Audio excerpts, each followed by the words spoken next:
Hi GQ, I'm Jaafar Jackson, and I'm here to talk about how I prepared for the role of Michael Jackson.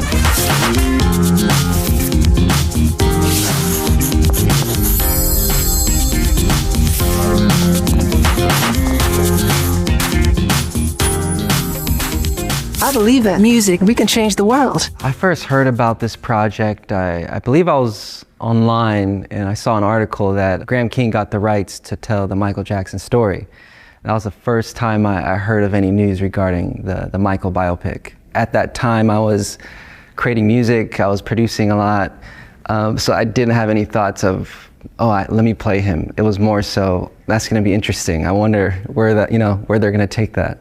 I got a call from Graham King. He asked if I ever acted before, and I told him no. I've never acted, I never wanted to, but I'm a big fan of films, and I more so want to do film scores. One thing led to the other, and next thing we're having lunch in person, and he's telling me about the story of how he wants to tell Michael's story, and at this time there was no studio attached, there was no director attached, it was very early on.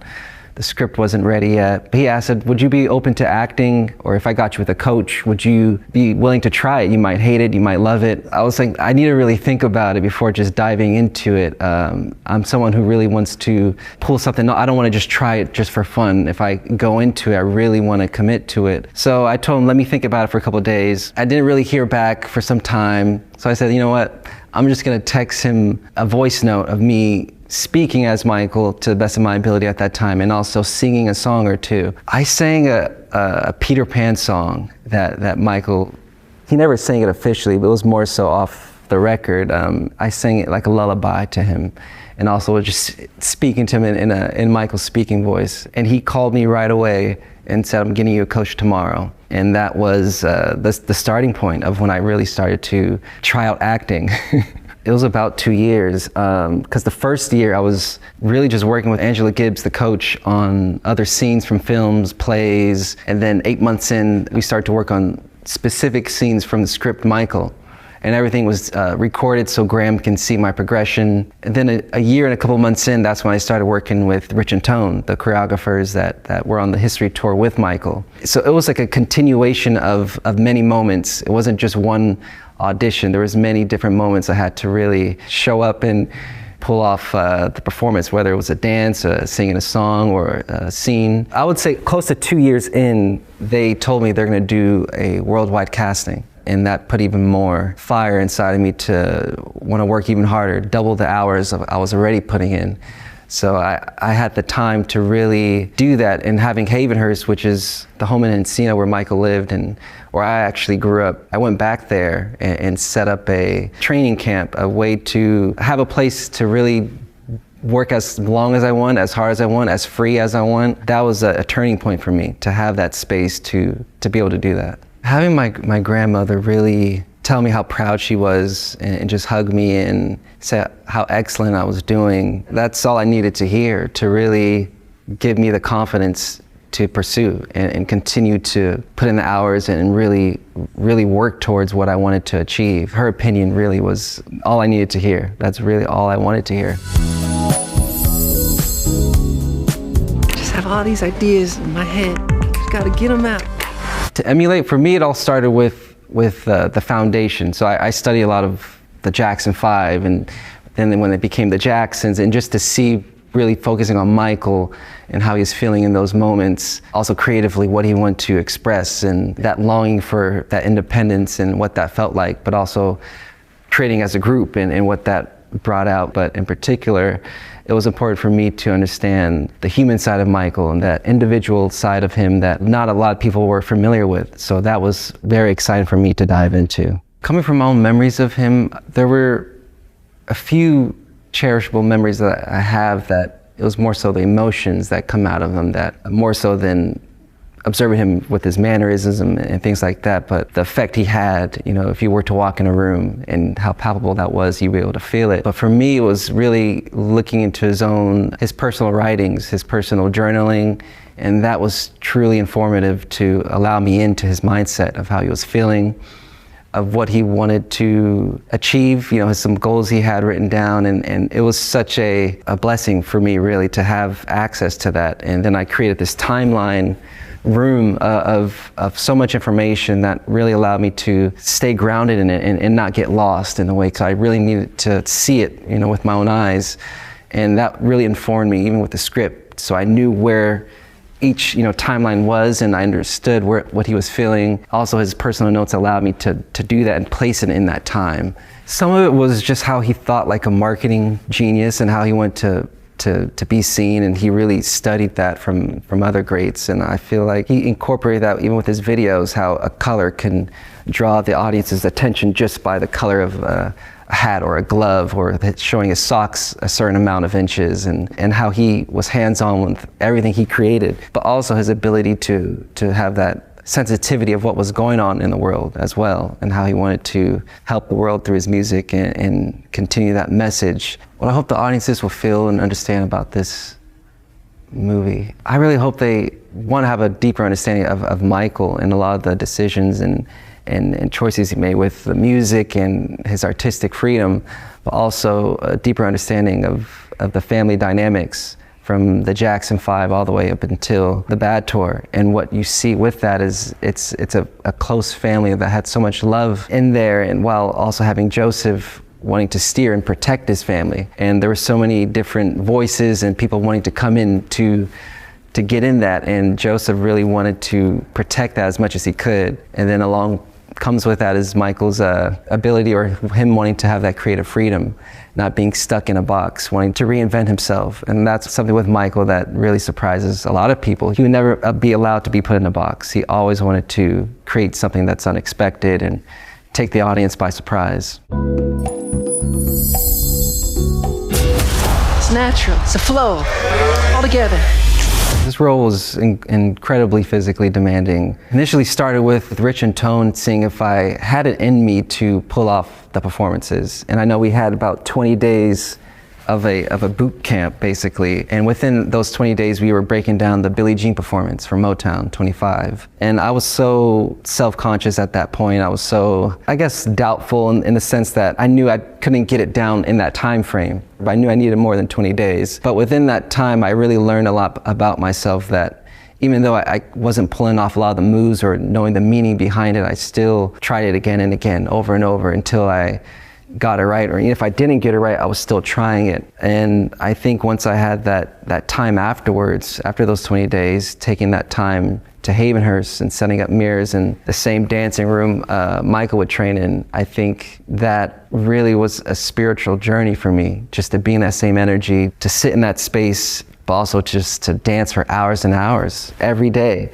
and look at it as a full-time job. It was life-changing for me to have that experience, even for my body, to not be, go from not dancing or having some rhythm, but then to doing full-on Michael Jackson moves, but performing. And it was all for myself at the moment. I had no audience. It was just me in some mirrors and in a room, and just grinding it out until I felt like I can fool myself in the mirror. I was working on Billie Jean. I was solely focused on that, I would say, for about close to a year, because that was the most challenging for me. And then I started to dance to other songs. Then I started to get comfortable to try and, you know, freestyle to other songs, but in Michael's vocabulary of his movements. And that became really fun. And the moonwalk, I mean, as a kid, I always used to try and do it, but it's different when you're doing it as a kid to when then you're trying to do it just like Michael and look just like him doing it. The moonwalk is very challenging for many different reasons. The flooring is important with the shoes you're wearing, and that was something new for me, is being able to dance in loafers and getting used to that. Why did he choose loafers? I would say, you know, maybe Fred Astaire, Gene Kelly, that style of how they were dancing, and seeing that the white kind of penetrate through that, so it allows the eye to catch the movements a little cleaner. I think it had to do with that, but he wore loafers even when he wasn't dancing. And I think they just go with everything. But the moonwalk, I'm still figuring that one out too. I would say the spin and the moonwalk are definitely the most challenging. The way Michael spins, you know, going into it, I didn't think it would be that hard.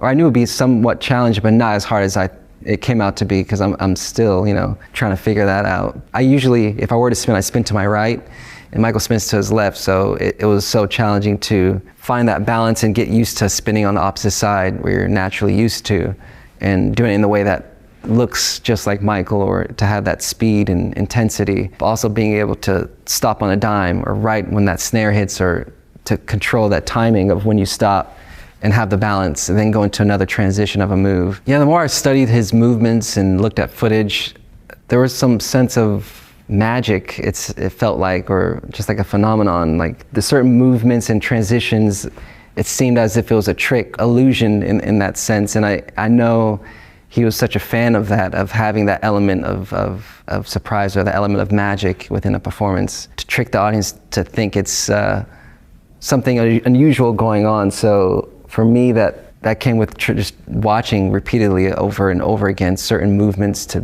break down, okay, where's his body, where's the weight shifting on this foot and that foot to give that illusion effect. And also getting a lot of backstory from Rich and Tone, the choreographers, and because they had a lot of stories to tell from the rehearsals with Michael. Rich and Tone would tell me, like, if Michael saw a move or a few dancers doing something that he didn't, not that he didn't like, but that he felt could be better, he would just say, oh, can you do that again one more time? Or can you kind of call you out to do it in front of him, and he would just observe and circle around you while he was doing it. And then he would say, you're almost getting it, you almost got it. So to kind of push you to keep striving for more. Those are one of the things that comes to me.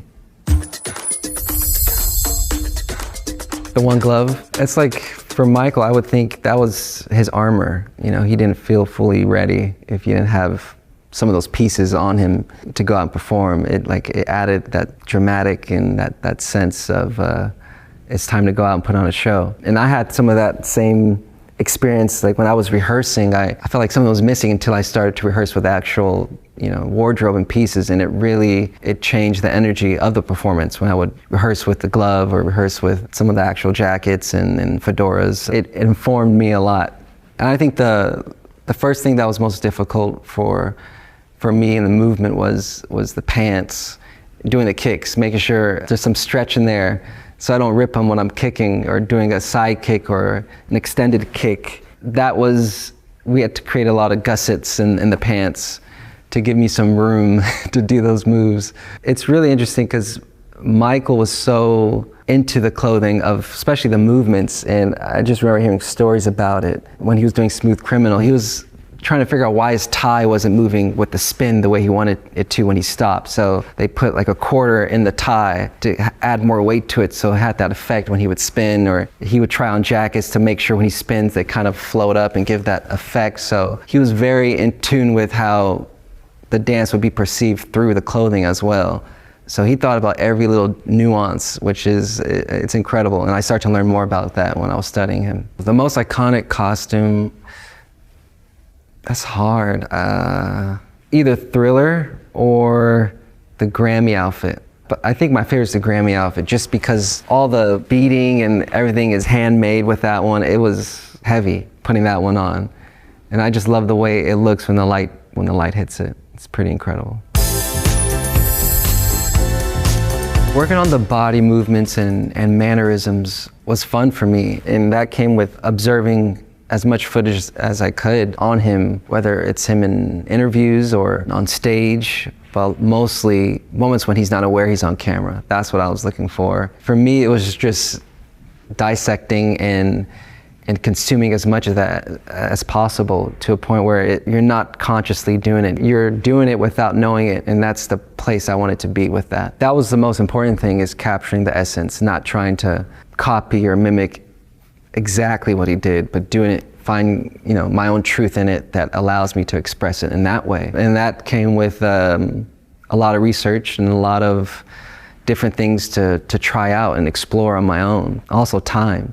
I think time was a big thing, allowing me the space and freedom to explore those things, to see what worked, to see what didn't work. Also that spiritual journey side of it as well, to not force anything, and trust things to come on its own at the same time. What helped me as an actor, I would say, is some of those personal writings of Michael's, of his affirmations. He would always write things to, it was many different things, but a lot of the affirmations he had, they resonated with me for many different reasons. But depending on the day of what we were shooting, most important for me was to really stay present and allow whatever I was feeling that day to to come. And if it was something I didn't want, just allow it to kind of channel through me and it'll find its way out, and just to be an open source and not be restrained in any way. So I just wanted to walk on set ready and to go in any direction, but also knowing Michael's there with me. There were a few moments like that where I felt,